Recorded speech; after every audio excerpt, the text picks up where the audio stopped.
The term decentralized finance, or DeFi, is one of the most important things in the world of crypto. The goal of DeFi is to build a new financial system that is completely separate from the traditional financial, TradFi, economy. People all over the world are working hard to make this goal a reality. There are billions of dollars and a lot of work going into it. This series is for financial advisors who want to learn more about this topic and build a bridge that will help them connect the world they work in with the new and exciting world of DeFi that is being built. The history of Ethereum and the ecosystem of DeFi. When Vitalik Buterin worked on Bitcoin, he came up with the idea for another cryptocurrency project called Ethereum, which he helped make happen in 2013. Different from Bitcoin, Ethereum is designed to be a blockchain that can be used for many different things, to be a digital money, to make global payments, and to run blockchain apps on top of its code. This is why it's not the same as Bitcoin. There is now a whole digital economy that runs on top of Ethereum. One of these is the DeFi ecosystem. Everybody can join the DeFi crypto movement. It's made up of cryptocurrencies like Ether, and it's open to anyone in the world, with an internet connection. A trustless app is one that doesn't have to be controlled or hosted by a central party, like a bank or a government. Cryptography, smart contracts, and blockchain technology are some of the things that make it possible for a system of decentralized finance to exist for the whole world to use. A smart contract programming language called Solidity is used by Ethereum.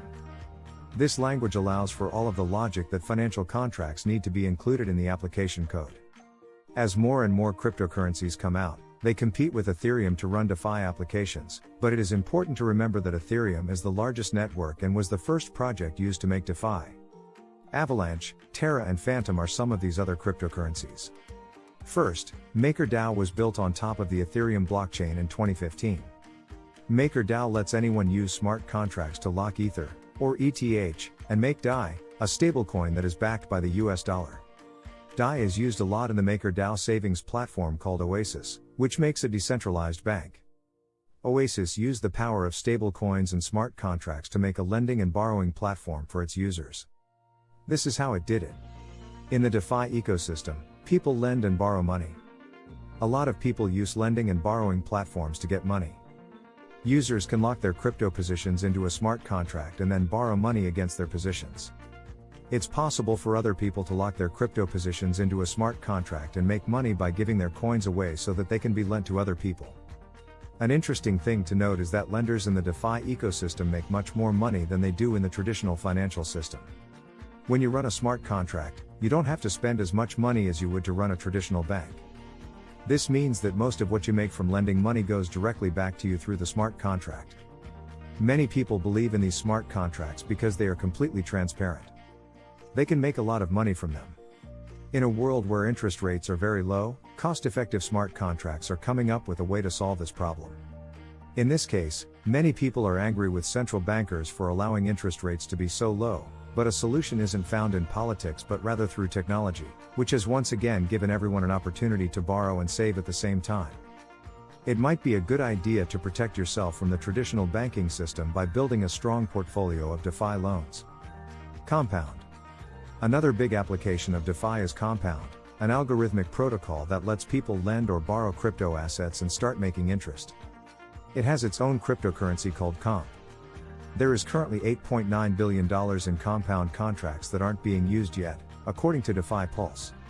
Compound also lets its users borrow against crypto positions like ETH and borrow stable coins, with interest, that they can use to pay for things like food and clothes. This is very similar to the idea of borrowing money against an asset that has grown in value. Anyone can put their money into the Compound protocol and start getting interest on it right away. Unlike traditional banks, Compound interest rates change automatically based on how much money there is and how much people want it. When a user sends tokens to the Compound protocol, they get C tokens, which are digital representations of assets that are making money and are used as collateral. Compound users can borrow up to 50% of the value of their C tokens to pay for things.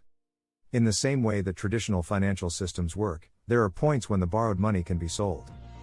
Users have immediate access to their money and can take their money out at any time.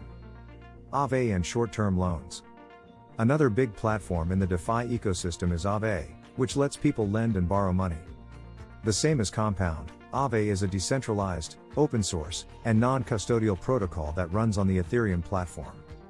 Its own currency is called Aave. There is now $11.8 billion in smart contracts with Aave. It lets people lend or borrow crypto assets through Aave. Those who lend money can get a return on their money if they give it to the protocol. Like Compound, the earned yield changes with the supply and demand of the market. This isn't the only thing Aave does. They also have flash loans. It is called a one-block borrow transaction when a person takes out and pays back a loan in the same block. Only if both the borrow and the payback of a loan are done in one block can the loan happen, transaction. This is a new feature that is used for arbitrage and quick trading. If you want to get a loan, you can't get one in traditional finance. It's a big improvement to the way the TradFi system works. Cross-exchange arbitrage is possible in the crypto world thanks to flash loans, which allow traders to look for price discrepancies on a number of different exchanges and make money. A pizza coin might be worth more or less in two different places. It costs $1 on exchange A and $2 on exchange B. Using a flash loan, a person can buy 100 pizza coins for $100 at exchange A, then sell them for $200 at exchange B. The borrower then pays back the loan and keeps the extra money. Flash loans, on the other hand, help keep prices stable on cryptocurrency exchanges, which in turn helps the crypto economy. There aren't any central places where people can trade. One of the most important things about decentralized finance is that it has a lot of different types of things, like smart contracts, stable coins, lending and borrowing platforms, and DEXs. There was more than $1 trillion worth of trading on DEXs in 2021. You can read about DEXs in my next article in this series. We'll talk about their creation and what makes them so important to the crypto economy. DEXs also work with platforms like lending and borrowing to help people get money. Because DeFi is so important, we want to know why it is. Make an open financial market that everyone can trust and no one can stop. That's the goal of DeFi. As financial advisors, it's important to know about DeFi. There has been a lot of development and money spent on it. People who use DeFi technologies, like you and your clients, might get better results from them than if they use TradFi alone. As the space grows and strengthens, it's important to know about decentralized finance and be ready to use and rely on these applications. Don't forget to subscribe to our channel.